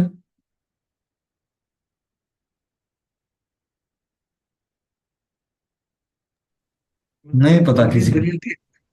नहीं नहीं, हम्म। दलील मतलब अपीलिंग का उस चीज को समर्थन था, और वो बता रहे हैं दूसरों को, कन्विंस हाँ करना तो चाहती है। कोरी, हाँ लेकिन कोरी दलील मतलब ये excuse, this was a plea, कि हाँ उसको जाना था कि अरे नहीं नहीं, मेरे को सिर्फ मेरे इनको सबको मिलना है इत्यादि। तो ये बाहरी रूप से कारण दिया था उन्होंने। हाँ, बाहरी चीज। बाहरी कोरी मतलब दलील एक होता है, हाँ, लेकिन कोरी दलील मतलब एक्सक्यूज ऑन द ऊपर प्रीटेक्स्ट ऑफ, ये दिखावा। है। लेकिन उनका ध्येय क्या था कि भाई शिव जी के जो वास्तविक स्थिति है उसको उनके हृदय में प्रकट करना। तो ये थे, और उनको कन्विंस करना चाहती थी कि आप ऐसे द्वेष आप कंटिन्यू मत करो, आपके लिए अच्छा नहीं है। ये उनका मेन था, ना कि वो घर जा रही। तो ये स्पष्टता है। लेकिन एक पतिव्रता स्त्री होने के नाते ये उन्होंने डायरेक्ट नहीं बताया पति को, अरे मैं आपका गुणवत्ता करने जा रही हूं। जैसे जीव गोस्वामी को रूप गोस्वामी ने हकार दिया था ना, जब रूप नारायण के साथ उन्होंने 7 दिन ये किया, तो जीव गोस्वामी ऐसे नहीं बोले कि अरे आप क्यों क्रोधित हो रहे, मैं आपका ही आदर रखने के लिए तो वो ये किया। बिल्कुल नहीं बोले। वो सोचे कि हाँ, ये गुरु से आ रहे हैं वचन है, ये सही है, शायद मेरे हृदय में कुछ गर्व है, तो मैं चला जाता हूँ। तो ये बहुत ही कल्चर्ड वे ऑफ डीलिंग है। यहाँ पर ये दोनों का स्नेह आदर प्रकट हो रहा है, और इसकी वजह से उन्होंने अपना देह त्याग किया। विचार विचार करो, इतना बड़ा है। अब भी सती इतना हेवी बोल रही है उनको अगले श्लोक में। अब देखिए, ये हिंदी में दिखाना चाहूंगा, लेकिन पहले श्लोक पढ़ लेते। कर्णोऽपिधाय निरयाद्य कल्प ईशे धर्मावितर्य शृणुभिर्नृभिरस्यमानि छिन्दान् प्रसह्य रुशतीमसतिं प्रभुक्षि जिह्वामसूनपततो विसृजित सधर्मः। हाँ, ये साध्वी पढ़िए। सती ने आगे कहा, यदि कोई किसी निरंकुश व्यक्ति को धर्म के स्वामी तथा नियंत्रक की निंदा करते सुने, और यदि वह उसे दंड देने में समर्थ नहीं है, तो उसे चाहिए कि कान बंद करके वहां से चले जाए। किंतु यदि वह मारने में सक्षम है, तो उसे चाहिए कि वह बलपूर्वक निंदक की जीभ काट ले और अपराधी का वध कर दे। तत्पश्चात वह अपने भी प्राण त्याग दे। हाँ, तो अभी ये सती यहाँ पर क्यों बोल रही है? तो ये बहुत बड़ा सिद्धांत है, ये चैतन्य महाप्रभु ने अपने जीवन में बहुत बार दिखाया है। तो देखिए, विश्वनाथ चक्र ठाकुर स्पष्ट करते हैं उसे। तो क्या बोल रहे हैं? अच्छे लोगों का वर्णन करते हुए आपने दूसरों में दोष देखने से मना किया है, लेकिन आप मेरी एक ब्राह्मण जिसकी पूजा समस्त विश्व अपने जनक के रूप में करता है, और आपका पिता भी आलोचना कर रहे हैं। तो ये मानो दक्ष उनको बोल रहा है कि अरे मैं भी एक बड़ा आदमी हूं, मैं भी प्रजापति हूं, मैं भी ब्राह्मण हूं, मैं आपका पिता भी हूं, आप मेरी आलोचना कर रहे हैं। आप उनके अच्छे गुण बता रहे हैं, ठीक है, लेकिन आप भी असाधु हैं, क्योंकि आप मुझ में कुछ गुण नहीं देख रहे हैं। ऐसा मानो कौन बोलेगा? दक्ष बोलेगा उनको कि आप भी वही गलती कर रही जो मैं कर रहा हूं, मैं की ऐसा आप बोल रहे हो, आप भी मेरे गुणों को नहीं देख रहे हो, आप मेरे दोषों की बड़ी लाइन लगा रहे हो। तो सती उत्तर दे रही है, नहीं, आपकी आलोचना करने की बात ही क्या। मैंने शिव का घोर अपमान किया है, मेरा गलती है, मैंने अपमान किया है, क्योंकि मुझे आपको मार डालना चाहिए था। एक्चुअल सिद्धांत क्या है कि महान आत्मा का अगर आपके सामने अनादर हो रहा है तो उसको मार देना चाहिए, लेकिन मैं वो नहीं कर रही हूं। क्योंकि आपने शिव का अपमान किया है, तो एक्चुअली मैंने आपको मार ही देना चाहिए था। लेकिन वो मैं सिद्धांत फॉलो नहीं कर पा रही हूँ, लेकिन मैं दूसरा सिद्धांत फॉलो करूंगी कि मैं खुद मर जाऊं। तो ये यहाँ पर बोला गया है सती, क्योंकि आपने शिवा का अपराध किया है। आप ऐसा मत समझिए कि मैं आपका निंदा कर रही हूं, नहीं। तो ये बोल रही है इधर। तो यहाँ पर क्या बोला है कि जब भी किसी का बड़े महत का अनादर हो रहा है, निंदा हो रहा है, तो हम अगर उधर उपस्थित हैं, तो हमारा क्या कर्तव्य है और उस क्या धर्म है। देखो यहाँ पर क्या बोला है, सधर्म व्रत विसृजित सधर्म। तो धर्म क्या है कि अगर आप योग्य हो, उतना शक्ति है, तो आप उसको डिफीट करो सिद्धांत के आधार पर, कि आप जो निंदा कर रहे हो सही नहीं। वो नहीं कर सकते, अगर आप ब्राह्मण हो तो वो कीजिए, अगर क्षत्रिय हो तो उसकी जबान को काट दीजिए और उसको मार दीजिए, और अगर उसके नीचे हो तो आप वो जगह कान बंद करके भाग जाना चाहिए उधर से। ये तीन चीज करनी है।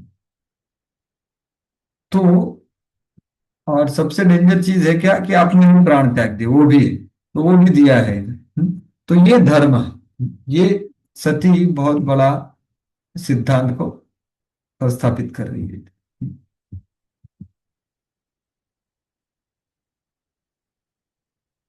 तो सबसे पहले क्या है कि भाई, जब ऐसा अनादर निंदा हो रहा है तो कान बंद कर देना चाहिए और जोर से भाग जाना चाहिए, क्योंकि हम उसको मार नहीं सकते, तो भाग जाओ और खुद को मार दो बाद में, क्योंकि सुन लिया थोड़ा।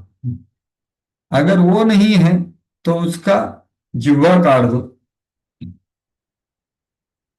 और खुद का जीवन भी छोड़ दो, क्योंकि वो उसका प्रायश्चित है, क्योंकि मैंने कुछ निंदा सुना। तो ये ऐसा है, ये मेथड है। तो ये प्रभुपाद जी लिखते हैं तात्पर्य में, और शुरुआत में वो बहुत अच्छे लिखते हैं। तो हाँ, तो प्रभुपाद जी भी ये लिखे हैं। पहले ये पढ़िए पूरा।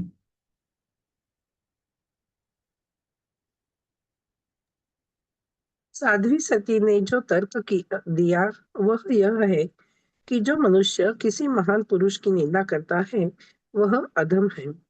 किंतु उसी तर्क से राजा दक्ष यह कहकर सफाई दे सकता था कि प्रजापति अर्थात अनेक जीवों का स्वामी तथा ब्रह्मांड के कार्य का एक नियंता होने के कारण उनका पद इतना सम्मानीय था कि साध्वी सती निंदा करने के बजाय उन उनके उसके गुणों को स्वीकार कर सकती थी। किंतु इस तर्क का उत्तर यह है कि साध्वी सती निंदा नहीं कर रही थी, वह तो सफाई दे रही थी। यदि संभव होता तो वह राजा दक्ष की जीभ काट लेती, क्योंकि उसने शिव की निंदा निंदा की थी। दूसरे शब्दों में, चूंकि शिव धर्म के रक्षक हैं, अतः जो कोई भी उनकी निंदा करता है उनको तुरंत वध कर दिया जाना चाहिए। ऐसे व्यक्ति को मारने मारने के उपरांत स्वयं अपने प्राण दे देने चाहिए, यही हम्म। विधान है। किंतु राजा दक्ष साध्वी सती का पति था, इसके लिए साध्वी सती ने उसे मारने की अपेक्षा अपने प्राण दे देना उचित समझा। इससे उस पाप से मुक्ति मिल जाएगी जो उसने शंकर जी का अपमान सुनकर किया था। हाँ ठीक है। तो ये विचार है, देखो कितना उच्च विचार है सती का। ये पूरा ग्रहण करना भी आसान नहीं है, कि वो बोल रही कि मेरा गलती है, मैं मैं कुछ कर नहीं सकती, अभी धर्म का पालन मतलब मैं खुद को मार देती, क्योंकि मैंने अपमान सुना है और वो मेरे पिता से आया है। तो इसलिए तो भागवत का भी यही शिक्षा है। तो यहाँ पर प्रभुपाद जी वो सब लिख रहे हैं। अगर कोई ब्राह्मण है तो क्या चाहिए, उस ब्राह्मण को चाहिए कि वह उस स्थान को छोड़कर चला जाए, कि अपने कान बंद कर ले, जिससे वो अपमान की बातें सुन ना सके। यदि वह क्षत्रिय है तो उसमें शक्ति है कि व्यक्ति को दंड कर सके, कि निंदक की जीभ काटो और उसका वध कर दो। वैश्य शूद्र का प्रश्न होना चाहिए कि तुरंत अपने प्राण दे दे, ऐसा प्रभुपाद जी लिख रहे हैं। तो आगे बढ़ते हैं। अब भी सती बोल रही है कि भाई देखो, मैं मेरी पूरी शक्ति, वो कौन है सती? माया देवी है, पूरा माया का जगत चला रही। तो मैं मेरे पूरे शक्तियों से मैं आपको मार सकती हूँ, पूरा ब्रह्मांड को मैं नष्ट कर सकती हूँ, लेकिन मैं नहीं करूंगी। क्यों? क्योंकि क्या होगा, लोग कहेंगे कि शिव जी ने इसको भेजा है, और शिव जी का अपमान होगा, शिव जी का क्या होगा, मतलब उनका यश कम हो जाएगा। इसलिए वो घबराई। In fear of destroying Shiva's fame, मैं आपको नहीं मारूंगी, मैं मारने के लिए शक्तिशाली हूं, मार भी सकती हूँ, लेकिन नहीं मारूंगी, क्योंकि शिव जी का जो यश है वो कम हो जाएगा। लोग बोलेंगे शिव जी ने इसको भेजा था, तो मैं आपको नहीं मारूंगी, मैं खुद मर जाऊंगा। ये श्लोक अगले श्लोक में बोल रही है, ये भाव प्रकट कर। अतस अतस्त्वे त्वोदुत्पन्नमिदं कलेवरं न धारयिष्ये शतिकण्ठगर्हिणः जग्धस्य मोहाद् विविशूद्रिमन्धसो जुगुप्सितोद्धोद्धरणं प्रचक्षते। अतः मैं इस अयोग्य शरीर को, जिसे मैंने आपसे प्राप्त किया है, और अधिक काल तक धारण नहीं करूंगी, क्योंकि आपने शिव की निंदा की है। यदि कोई विषाक्त भोजन कर ले, तो सर्वोत्तम उपचार यही है कि उसे वमन कर दिया जाए।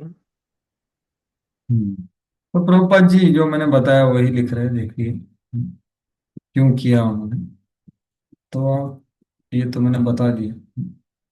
लोग बोलेंगे कि राजा दक्ष के मारने के हेतु अपनी पत्नी सती को माध्यम बनाया इत्यादि, इसलिए वो खुद को मारने चली। तो अभी दक्ष ने पहले बोल दिया था कि अरे मैंने, मेरी जो बेटी है वो ऐसे एक अधार्मिक, अशुद्ध, गर्वित और जो विधि विधानों का पालन नहीं करता, ऐसे पति, ऐसे व्यक्ति को मैंने दी, क्योंकि ब्रह्मा जी ने बताया था। तो उनके बाहरी गलत विचारों को स्पष्ट कर कर रही है शिव जी, शिव जी के बारे में, दक्ष के। नवेद नवेदवादाननुवर्तते मतिः, स्व एव लोको रमतो महामुनिः, यथा गतिर्देव मनुष्यो पृथक्, स्वध स एव धर्मो न परक्षिपे स्थितः। हाँ, अभी और कोई पढ़ सकता है दूसरा? हरे कृष्णा प्रभु, मैं पढ़ता हाँ हूँ। बोलिए। दूसरों की आलोचना करने से यह श्रेयस्कर है कि अपना कर्तव्य निभाया जाए। उन्नत अध्यात्मवादी भी कभी कभी वेदों के विधि विधानों का उल्लंघन कर देते हैं, क्योंकि उन्हें उसका अनुसरण करने की आवश्यकता नहीं होती। ठीक उसी प्रकार जैसा कि देवता तो आकाश मार्ग में विचरते हैं, जबकि सामान्य जन धरती पर चलते हैं। धन्यवाद। तो देखिए, किसी के लिए क्या सही है क्या गलत है, ये देखने के लिए पहले हमने देखना चाहिए कि उसका स्तर क्या है। तो हे पिताजी, आप सोच रहे थे कि उन्होंने उठ के आदर नहीं किया, वो ये सब भस्म लगाते अशुचि, लेकिन आप पहले जानिए उनका स्तर क्या है भाई। तो जैसे ये उदाहरण दे रही है कि देवता लोग ऊपर उड़ते हैं, लेकिन जमीन पे मनुष्य लोग चलते हैं। यहाँ तो रूल जो मनुष्य को लगते हैं वो देवता को नहीं लगते। तो ये स्तर का फर्क है ना।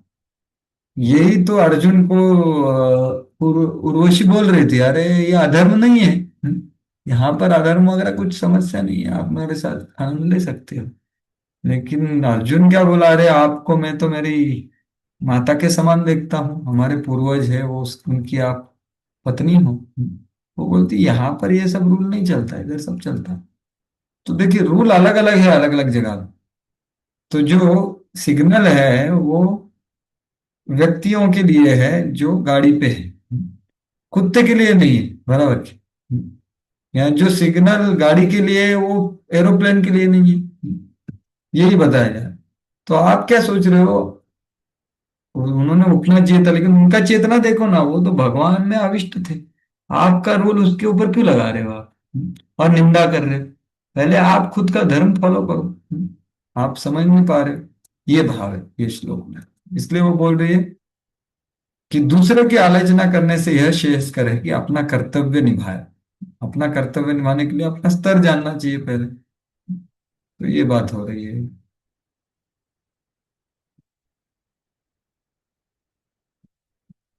तो ये पूरा वर्णन कर दिया मैंने। लेकिन प्रभुपाद जी लास्ट में बोलते हैं, लेकिन शिव जी का अनुकरण नहीं करना चाहिए। उनके लिए कुछ लॉ नहीं है, लेकिन हमारे लिए है। अभी तो अपने निर्दिष्ट कर्तव्य से दृढ़ता से पालन करे। उसे चाहिए कि वह शिव जैसे महापुरुष की कभी निंदा ना करे।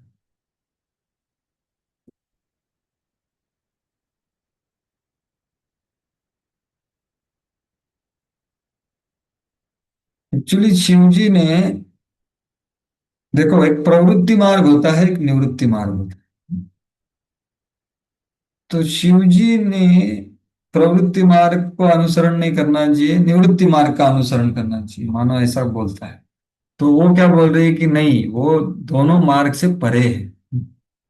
कर्म प्रवृत्तम च निवृत्तम अप्यर्तम वेदे विवच्चो भयलिंगम आश्रितम विरोधि तद्योग पदैकत कर्तरि द्वयम तथा ब्रह्मणि कर्म नच्छति।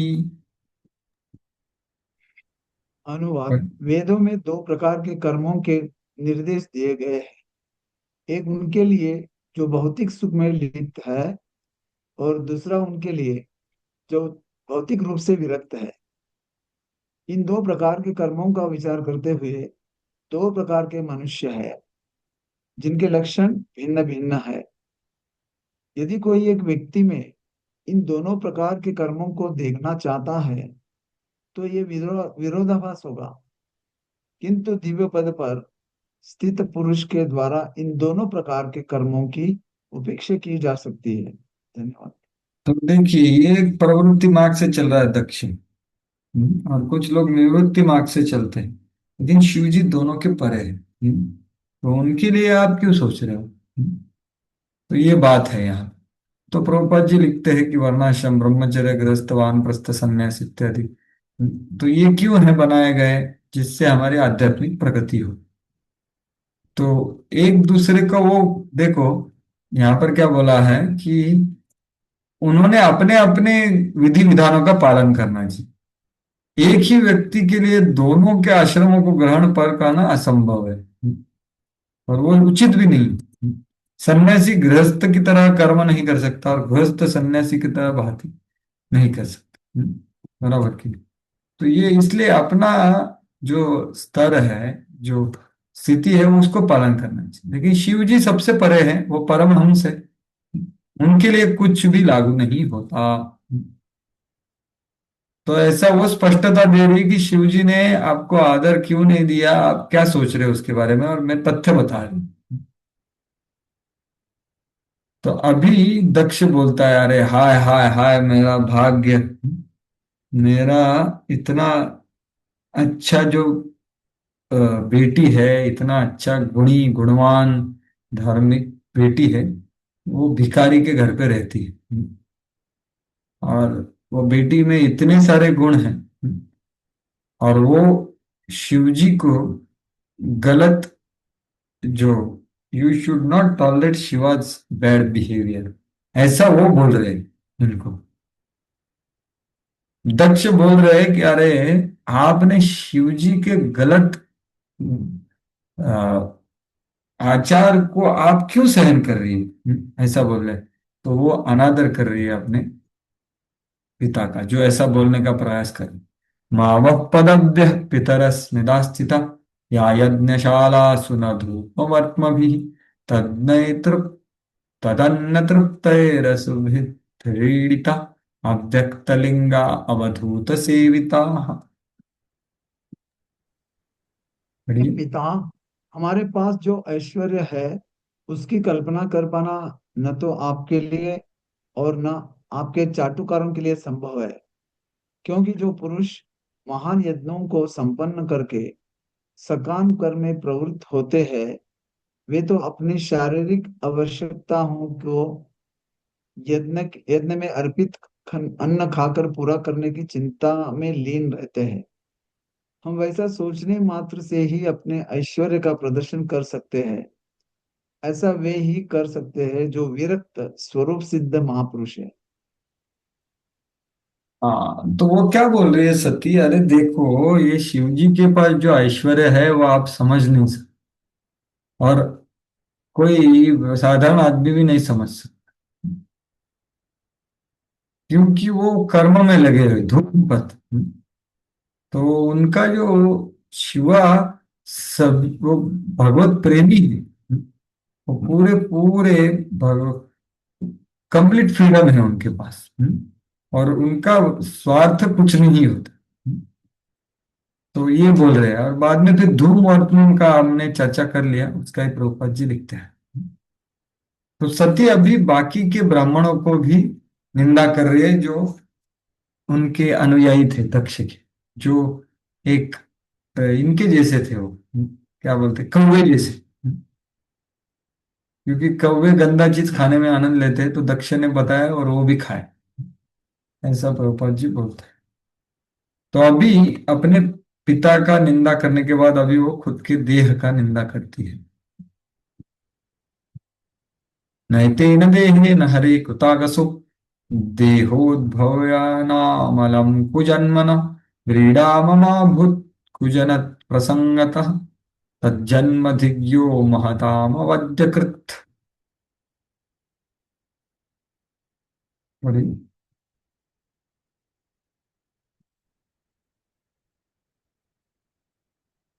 हरे कृष्णा, शायद 3 हो गया, और कोई पढ़ लीजिए।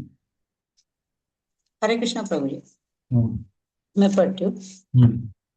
आप भगवान शिव के चरण कमलों के प्रति अपराधी है और दुर्भाग्यवश मेरा शरीर आपसे उत्पन्न है। मुझे अपने इस शारीरिक संबंध के लिए अत्यधिक लज्जा आ रही है और मैं अपनी स्वयं भर्त्सना करती हूँ कि मेरा शरीर ऐसे व्यक्ति के संबंध से दूषित है जो महापुरुष के चरण कमलों के प्रति अपराधी है। महतामवद्यकृत् दिग्यो, दिग जन्म, दिग जन्म, दिग मेरा देह। तो ऐसा वो बोल रही है।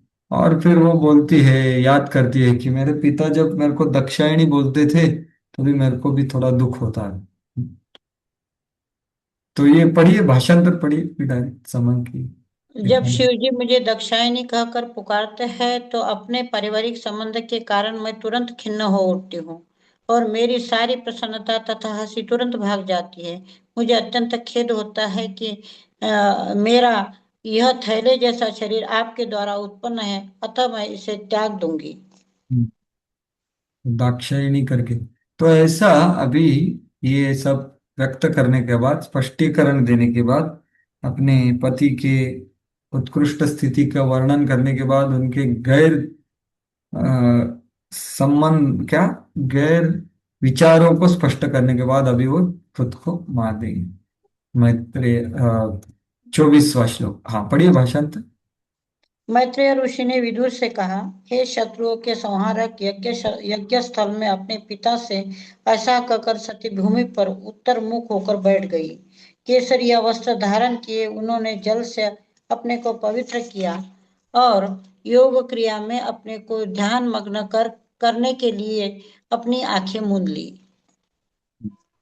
तो अभी वो अष्टांग योग करने वाले हैं। एक्चुअली इसके पिछले श्लोक में एक महत्वपूर्ण चीज बताई गई है कि देखो, राजा दक्ष तो समस्त अपराधों का अवतार था, वह द्वेष का रूप था, क्योंकि वह वृथा ही शिव जैसे महापुरुष की निंदा करता था। बाप रे, बहुत हेवी वर्ड्स है, अपराध का अवतार और द्वेष का रूप। तो उन्होंने आंखें बंद कर दी, और आगे अभी वो देह त्याग करेंगे। पढ़िए आगे 25। मैं ही पढ़ूं क्या और कोई पढ़ेगा? हाँ, आप भी पढ़ लीजिए 20। मैत्रेय ऋषि ने विदुर से कहा, हे शत्रु, ये हो चुका है ना। सर्वप्रथम सब 25। सबसे उन्होंने 25 ना। सबसे हाँ उन्होंने अपेक्षित रीति से आसन जमाया और फिर प्राणवायु को ऊपर खींचकर नाभि के निकट संतुलित अवस्था में स्थापित कर दिया। तब प्राणवायु को उत्थापित करके बुद्धिपूर्वक उसे वे हृदय में ले गई और फिर धीरे धीरे श्वास मार्ग से होते हुए क्रमशः दोनों भुवों के बीच में ले आई। आगे पढ़िए 26। इस प्रकार महर्षियों तथा संतों द्वारा आराध्य शिव की गोद में जिस शरीर को अत्यंत आदर तथा प्रेम से बैठाया गया था, अपने पिता के प्रति रोष के कारण सती ने अपने उस शरीर का परित्याग करने के लिए अपने शरीर के भीतर अग्निमय वायु का ध्यान करना प्रारंभ कर दिया। हाँ, तो ये अग्नि धारण कर लिए। आगे 27। सती ने अपना सारा ध्यान अपने पति जगत गुरु शिव के पवित्र चरण कमलों पर केंद्रित कर दिया।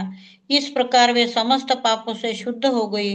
उन्होंने अग्निमय तत्वों के ध्यान द्वारा प्रज्वलित अग्नि में अपने शरीर का परित्याग कर दिया। हाँ, क्या यहाँ पर अभी हाहाकार मच गया। 28 नंबर। जब सती ने कोपवश अपना शरीर भस्म कर दिया तो समूचे ब्रह्मांड में घोर कोलाहल मच गया कि सर्वाधिक पूज्य देवता शिव की पत्नी सती ने इस प्रकार अपना शरीर क्यों छोड़ा। आगे पढ़ो। हाँ, यह आश्चर्यजनक बात है कि प्रजापति दक्ष, जो समस्त जीवात्माओं का पालनहारा है, अपनी पुत्री सती के प्रति इतना निरादर पूर्ण था कि उस परम साध्वी एवं महान आत्मा ने उसकी उपेक्षा के कारण अपना शरीर त्याग दिया। तो वो प्रजापति था, लेकिन अपने बेटी को नहीं पालन करता है, सबकी सुविधाओं का ध्यान रखता है इत्यादि। तो उन्होंने तो उनका पूरा यश नष्ट हो गया। हाँ, 30वां श्लोक। ऐसा दक्ष, जो इतना कठोर हृदय की ब्राह्मण हृदय है कि ब्राह्मण होने के अयोग्य है, वह अपनी पुत्री के प्रति किए गए अपराधों के कारण अतीव अपयश को प्राप्त होगा, क्योंकि उसने अपनी पुत्री को मरने से नहीं रोका और वह भगवान के प्रति अत्यंत द्वेष रखता था। ये तो शुभदेव गोस्वामी अभी निंदा कर रहे हैं। ये ब्राह्मण होने के लायक भी नहीं है, क्योंकि ब्राह्मण का हृदय क्या होता है? कोमल हृदय और सहिष्णु होता है, क्योंकि मन तथा इंद्रिय में वश करना जाना। लेकिन वैसे ये नहीं थे। तो देखो यहाँ पर साध्वी सती ने क्या किया। अपने पिता के घर आकर वो बिना आमंत्रण के आकर दामाद और ससुर के बीच की गलतफहमी को दूर करने को अपने संभव सर्वोत्तम प्रयास किया। ये उनका था। अतः उस समय राजा दक्ष को उनका स्वागत करना चाहिए था और भूतकाल की सारी गलतफहमियों को भूल जाना चाहिए था। लेकिन वो इतना पाषाण हृदय था कि ये नहीं किया। तो देखिए ये क्यों गई थी, ये सेटल करने के लिए गई थी, लेकिन उसकी वजह से पूरा नष्ट हो गया। 31।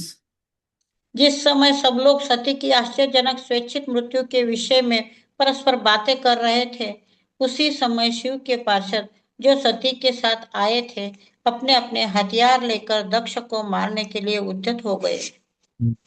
तभी भृगु मुनि ने देखा और ऋभु देवताओं को प्रकट किया यज्ञ से। पढ़िए आगे। वे बलपूर्वक आगे बढ़े, किंतु भृगु मुनि ने संकट को ताड़ लिया और यज्ञ अग्नि की दक्षिण दिशा में आहुति डालते हुए उन्होंने तुरंत यजुर्वेद से मंत्र पढ़े, जिससे यज्ञ को विध्वंस करने वाले तुरंत मर जाए। 33। जब भृगु मुनि ने अग्नि में आहुति डाली तो तत्क्षण रुभु नामक हजारों देवता प्रकट हो गए। वे सभी शक्तिशाली थे और उन्होंने सोम अर्थात चंद्र से शक्ति प्राप्त की थी। तो इन्होंने इनको भगा दिया। 34। जब रुभु देवताओं ने भूतों तथा गुह्यकों पर यज्ञ की अधजली समिधाओं से आक्रमण कर दिया तो सती के सारे अनुचर विभिन्न दिशाओं में भागकर अदृश्य हो गए। यह ब्रह्म तेज अर्थात ब्राह्मण शक्ति के कारण ही संभव हो सका। तो ये ब्रह्म तेज है और यज्ञ का शक्ति है। लेकिन इस कलयुग में सिर्फ हरे कृष्णा संकीर्तन का शक्ति है। इस प्रकार श्रीमद् भागवतम के चतुर्थ स्कंद के अंतर्गत साध्वी सती द्वारा देह त्याग नामक चौथे अध्याय का भक्ति वेदांत तात्पर्य पूर्ण हो।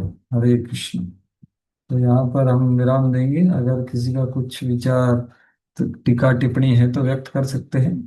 यहाँ पर हम विराम देंगे। किसी का कुछ है सवाल? कुछ 2-3 मिनट है हमारे पास विचार या कुछ जो हमने श्रवण किया है, चर्चा किया, उसके ऊपर कुछ टीका टिप्पणी है तो बता सकते हैं। ओके, ठीक है। तो इस महीने का यहाँ पर हम ये 4 अध्याय लेंगे और अभी अगले महीने में आपका प्रेजेंटेशन है, तो उसके साथ हो सके तो हम 3 चैप्टर ले सकते हैं। देखेंगे, पहले प्रेजेंटेशन का अच्छी तरह से आप तैयारी कीजिए और उसको फिर डेट तो मिल गया आप सब लोगों को बराबर है, तो कृपया अच्छी तरह से जो पिछली बार आपने दिया था उसके फीडबैक के ऊपर सब लोग विचार कीजिए और अच्छी तरह से प्रस्तुत होइए। भगवान का गुणगान करने का ये मौका है आपको, तो अच्छी तरह से भाग लीजिए। हरे कृष्णा। ग्रंथराज श्रीमद् भागवतम की जय। श्रील प्रभुपाद की जय। सती शिवजी की जय। हरे कृष्णा प्रभु, दंडवत। धन्यवाद। दंडवत प्रणाम।